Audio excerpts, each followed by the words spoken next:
Kailna was a town where time seemed to move gently. Nestled in the hills of West Africa, it was a place where traditions whispered through the trees, and children still played in dusty courtyards till the stars came out to watch.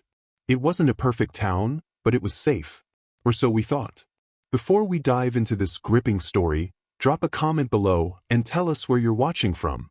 And if you love stories packed with mystery and drama, don't forget to like this video and hit that subscribe button. There's so much more coming your way. That morning, the sun bathed the rooftops in gold, and joy floated through the air like the scent of firewood stew. It was Cultural Day at Kailna Primary School. Children arrived dressed in colorful attires, tiny wrappers, mini igbadas, beads clicking around their necks as proud parents clapped and cheered. Amaka stood behind her 5-year-old son, Tamawa, adjusting his little cap made of aso oak.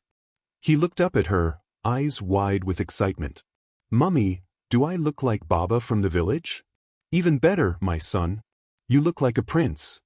She kissed his forehead, smoothing his shirt, not knowing this would be the last time she'd see him like this. The children lined up for their performances, dancing, poetry, a short drama about village warriors. Tamawa's group was next. Amaka stood proudly in the crowd, phone in hand, ready to record. But when his turn came, Tamawa wasn't there. She looked around, blinking. Checked the other side of the stage. Still no Tamawa. At first, she smiled nervously. Maybe he'd gone to drink water. Maybe he was nervous. Maybe, just maybe. Minutes passed. Then 20. Then 40. That smile? It faded into something darker. Something heavier. Amaka rushed to the teacher in charge. "Please. My son, Tamawa, he's missing. I haven't seen him since they called his group. He was just with me." The teacher frowned. Looked around. Children wonder sometimes. Maybe he followed a friend. "He'll come back, Ma." But he didn't. They searched the compound. The toilets. The staff room. The car park. Nothing. And then came the scream from the gatekeeper's room. He had checked the CCTV monitor, one barely working black and white camera aimed at the gate. There, in the grainy footage, a small boy walked hand in hand with a woman wearing a red scarf. Her face was turned away from the camera. She never spoke to anyone. She didn't check out. She just walked out with the child. Walked out with Amaka's son. Panic erupted. The school's headmistress tried to calm everyone, but her voice was swallowed by the rising storm of fear. Amaka felt the ground vanish beneath her feet. Amaka screaming, shaking. "That's him. That's my boy. Where is he?" The police were called, but it would take 4 hours for them to arrive. And when they did, it was with cold stares, slow pens, and unconcerned questions. "Madam, are you sure the boy didn't run away?" "Children sometimes do. Maybe he'll come home." Amaka's eyes widened. Amaka, through tears. "He's 5. He doesn't even know how to cross the main road." She begged them to trace the footage, check neighboring cameras, question the teachers. They nodded. Then, nothing. Days passed. Flyers were printed. The town whispered, pitted, moved on. But Amaka did not. Each night, she walked the dusty roads of Kailna with a flashlight and a photo of her son. Each morning, she sat by the police station, waiting for answers that never came. And on the 7th night, something changed. She found something under the school's makeshift stage, buried beneath broken props and old mats. A child's shoe. Torn. Covered in red dust. Tamawa's name was written inside it, in blue ink. It wasn't just a disappearance. It was something worse. And whatever it was, had started long before Cultural Day. 7 days after the festival, Kailna had returned to normal. Almost. Children laughed again. Cars moved. The market buzzed. But one house on the edge of the main road stood silent, shadows dancing behind its curtain, hope fading like an old photo in the sun. That was Amaka's house. She hadn't eaten in 2 days. Sleep came in fragments, haunted by dreams of her son's small voice calling from dark places. She clutched his school shoes, one of them dirt-stained, the other still new. They used to be her joy. Now they were her torment. "Sister Amaka, the prayer group is meeting tonight. Maybe you should come." Amaka looked at her. Empty. Hollow. Amaka whispers. I don't want prayers. I want answers. Amaka returned to the school that morning. Not to grieve, but to question. The headmistress, Madame Ronk, greeted her with a strained smile. Madame Ronk, nervously. Amaka? We're all praying, oh. The Lord will bring him back. Amaka, calm but piercing. Why wasn't there a second camera at the back gate? Madame Ronk. And? That one hasn't worked in years. The PTA hasn't funded it. Amaka. Then why tell the police it was recording? The headmistress blinked, caught off guard. Then waved her hand. Madame Ronk. My dear, the police asked many things. I can't remember all. Look, let's just continue to pray, But Amaka was done praying. She began to question the teachers, the security man, even the event caterers. And the lies began to unravel.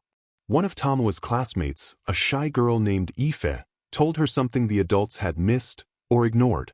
I saw Tamawa talking to a woman with a red scarf behind the classroom. She gave him biscuit and told him to come. Amaka, heart pounding. Did you see her face? Ife. No. But she had a tattoo. Like a circle. On her wrist. That detail froze Amaka in place. She remembered something. An old story. Inside were old newspaper clippings. Her late husband had been a journalist, a crime reporter who covered ritual killings and cult activity years ago. One headline stood out. Cult leader's daughter still missing after crackdown. The article showed a blurry photo. A younger woman, head down. On her wrist, a circular tattoo. Was it possible? Could this be the same woman? Could she be in Kailna? Amaka's hands trembled. Her mind raced. If this cult was resurfacing, then this wasn't just about Tamawa. It was bigger, deeper, older than anyone realized. Amaka, please, look at this article. This symbol. My son's friend saw it. I know you're not in charge, but help me. I beg you. Officer Dauda looked over the clippings, thoughtful. Dauda quietly. This case, it doesn't feel like the usual ones. He leaned in. Dauda, there's something they're not telling us. But if I push, I could lose my job. Amaka replied. If we don't push, I lose my son. A long silence. Then he nodded. That night, under the cover of darkness, Dauda snuck her into the evidence room. He showed her the only copy of the CCTV footage, the one never released to the public. They watched together, frame by frame. And then a glimmer. A detail others had missed. As the woman in red walked Tamawa past the gate, another figure moved in the background. A man. On a motorcycle. He wasn't part of the school staff. But he wore the school's event volunteer badge. Amaka whispers. Pause. Zoom in on his face. The man was looking away, but the tattoo on his arm matched hers. A circle. A serpent's head in the middle. Amaka didn't know his name. But she knew this. He was still in Kailna. And she would find him, even if she had to rip open every quiet corner of the town. Even if it meant facing the darkness herself. The whispers had begun. The dust had started to speak. And what they said would shake Kailna to its core. There are names that don't appear in official records. Faces that avoid the light. But in Kalinga's underbelly, their presence is felt. In whispers, in missing persons posters, in the way mothers suddenly clutch their children tighter at night. The woman in the red scarf was one of them. No one knew her real name. But some called her Neka Oka, a name that meant the mother of chaos. Dauda quietly. Neka Oka, that name was mentioned in an old file. From years ago. Ritual kidnappings. Child disappearances in Ijora.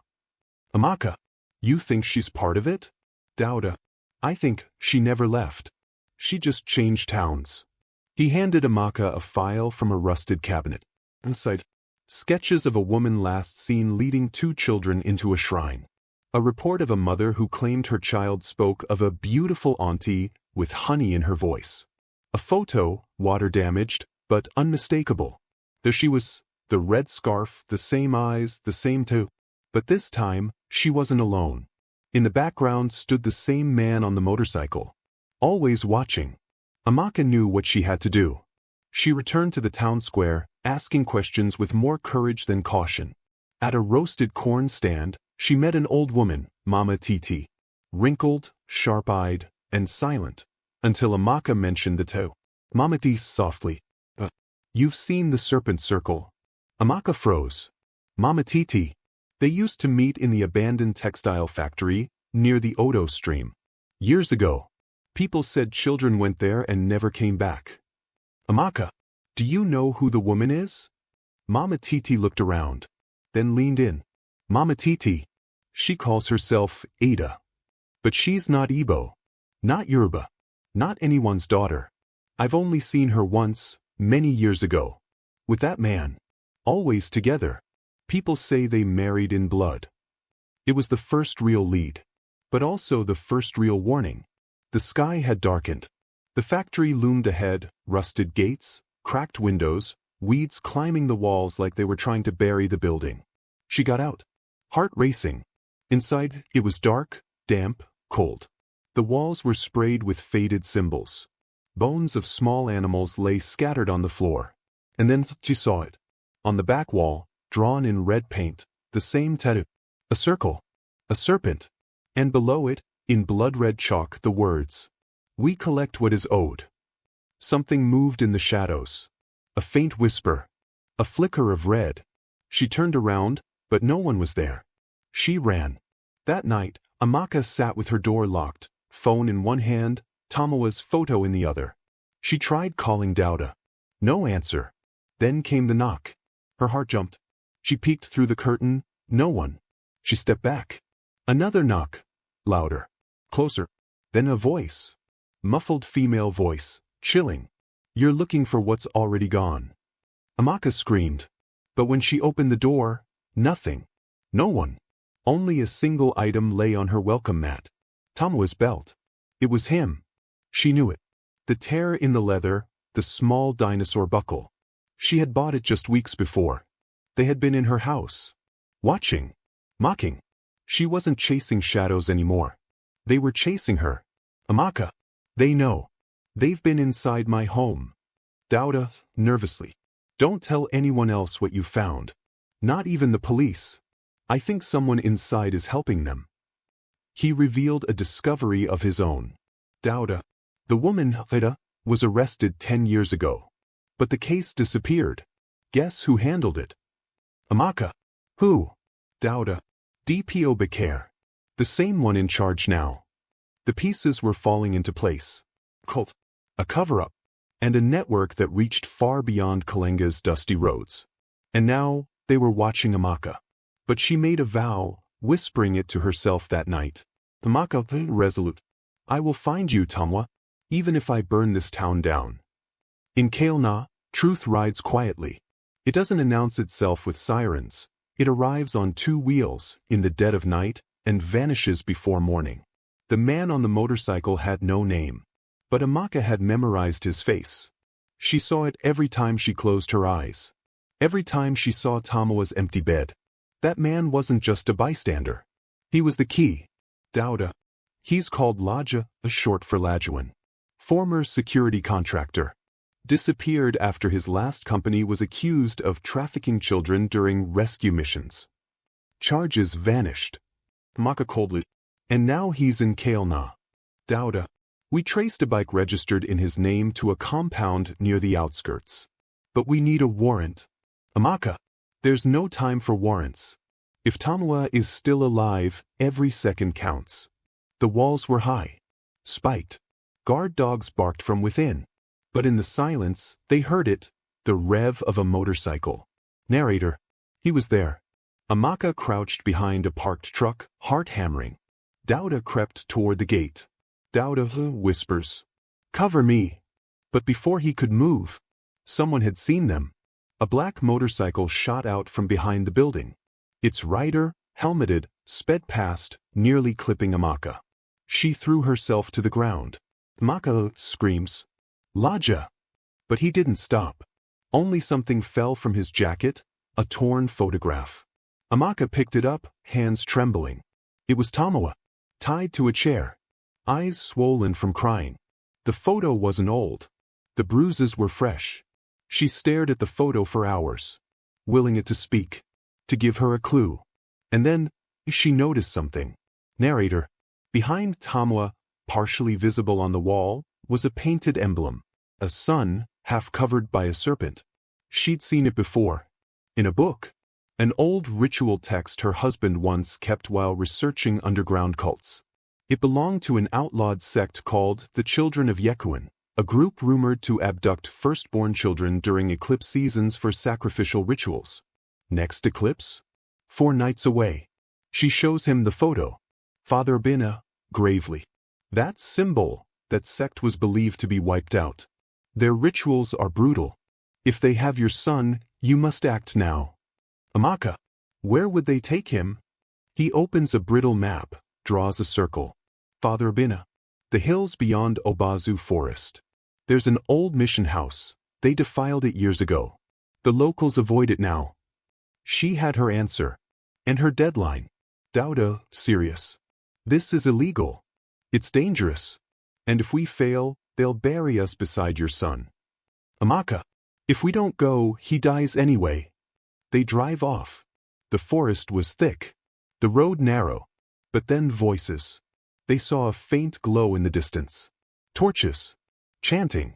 And among the robed figures, the woman in red. Dauda whispers. She's leading it.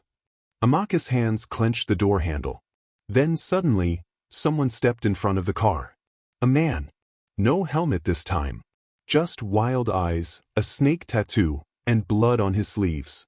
Laja. Inside the mission house, candles lined the corridor. And there, bound with ropes and tears, was Tamwa. Eyes wide. Face pale. Whispering one word. Tamwa. Mummy. But before she could reach him, the woman in red stepped between them. Ada coldly. You don't understand what he is. He's the chosen. He carries the blood of your husband's line. He was promised to us long ago. Amaka. Touch him again, and I swear I'll finish what the police started 10 years ago. Ada. We are protected. By blood. By sacrifice. You can't stop destiny. But Amaka had no time for destiny. She lunged. Dauda, gasping. Go. Take him. They carried Tamwa out as the building began to burn. Behind them, Ada vanished into the smoke. Not dead, but defeated, for now. He was safe. Scarred, but alive. And the silence of Kailna was broken. But justice was still waiting. The cult was wounded, but its heart still beat. Amaka had pulled her son back from the brink. But the woman in red wasn't finished. And in the shadows of Kailna, more children were still missing. There are some stories buried beneath memory, not because they are forgotten, but because they are too dangerous to remember. And when you dig through ashes long enough, something will speak. It was Dauda who had given it to her, an unmarked manila file recovered from the ruins of the cult's hideout. Inside, newspaper clippings, photos, and a single envelope. All of it tied to one name, Dr. Benjamin Ikena. Her husband. He had once been a respected anthropologist, known for his research into ancient West African rituals. But there were rumors that he'd gone too far, that he had joined a secret society for academic immersion. That his final book, The Blood Covenant, wasn't just research. It was testimony. Librarian. You're his widow? Amaka nods. Librarian hesitates. You should know. He didn't die in that crash by chance. He was being followed. He was terrified those last months. Amaka quietly. By whom? The librarian says nothing, only slides a copy of The Blood Covenant across the desk. In the margins, handwritten notes. Benjamin's own. Yekuan's children are not myth. They live among us. And they want Tamwa. He is the link. They lay out all the items. Photos. Names. One photo in particular makes Amaka freeze. A group portrait. 7 hooded figures. One of them, unmistakably, was wearing a chain. Her chain. Amaka, in disbelief. No, this isn't possible. I was furious. How long, Ife? How long have you been one of them? Fish shocked, guilty. I didn't know, not at first. They said they'd protect you. That Benjamin made promises. I just wanted to keep Tamawa safe. Amaka, you lied to me. You let me grieve. You stood by as they took him. Ife, tearfully. You don't understand, Amaka. If they hadn't taken him, they would have taken you. I made the only choice I could. Ida, you must deliver the boy when the time comes. He carries the mark of Yekuin. He was conceived during the eclipse. He belongs to us. Ife, and if I don't? Then we will take you instead. It wasn't just about Tamawa anymore. It was about blood, and secrets traded in whispers. The cult hadn't chosen Tamawa at random. Benjamin had given them his son, long before he died. She crouches where the altar once stood. Buried in soot, she finds it. A locket. Benjamin's. Inside, a strand of Tamawa's baby hair and a torn page. On it, one sentence. He will live if she surrenders. Dauda. The cult has infiltrated everything. Government, police, even our churches. Superior officer, you're playing with fire, Dauda. Leave this alone. Dauda, I can't. They tried to kill me. They have a list of children marked for the next ritual. Superior, quietly. Then you better not fail again. Inside, a photo of Tamawa, still alive, eyes wide with fear, and a note. Final ritual. 1 week. Sacred house. Bring yourself. Alone. But the fire had not gone out. It had only moved deeper into the dark. And Amaka's final test was coming. To save her son, she may have to become what she fears most.